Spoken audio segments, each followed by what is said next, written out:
John Powers, who is a professor of Asian studies at the Australian National University and a practicing Buddhist, wrote a book called A Bull of a Man. He had a few interesting things to say related to semen retention. But before going on to that, please click the thumbs up on the video, leave a comment and subscribe to the channel. On page 79 he writes, contemporary readers may wonder why absolute sexual continence is considered necessary for Buddhist monks and nuns.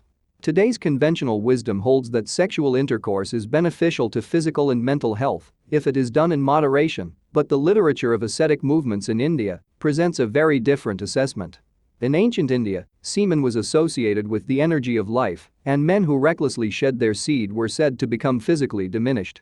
Excessive ejaculation leads to various morbidities and premature death. By contrast, the heroic ascetic who retains his seed is the most manly and virile of men and enjoys robust health, tremendous physical energy, and mental alertness, and he also develops supernatural powers, siddhi. Those who practice celibacy and other acts of austerity accumulate an energy called tapas, which literally means heat.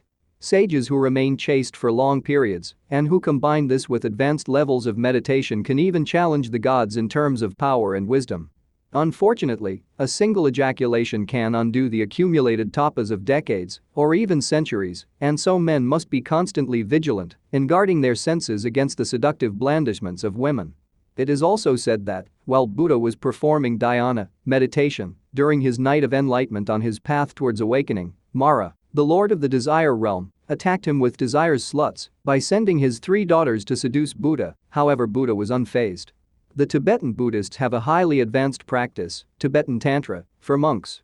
This whole path is based on the sublimation refinement of sexual energy.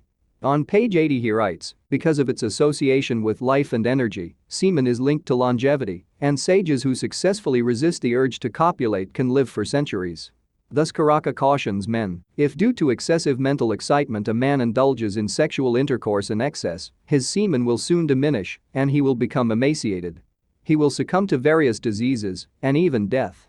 Therefore, a man who wishes to have good health should definitely preserve his semen. Karaka adds that semen becomes polluted due to sexual indulgence, and he praises yogis who retain their seed. Karaka warns against seminal retention by men who do not engage in yogic training, because this can also lead to seminal morbidity, but if one remains chaste while pursuing the physical and mental disciplines of yoga, one's semen is converted into a buttery consistency that is thick and rich and promotes health and vitality.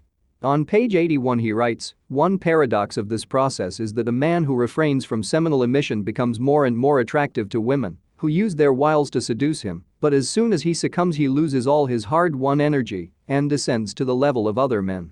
Thus the truth of yoga cautions, the yogi becomes as strong and beautiful as a god, and women desire him, but he must persevere in his chastity. On account of the retention of semen, an agreeable smell will be generated in the body of the yogi. Celibate men are even said to be better lovers than their more passionate counterparts because those who are not overly lustful can sustain lovemaking for long periods of time and are not subject to premature ejaculation. It is very interesting to see so many similarities in how early Buddhists viewed semen retention and how people on this channel view semen retention. Sexual liberation is a ploy to weaken men in the society. It is all intentional, make no mistake. Thanks for watching, have a great day.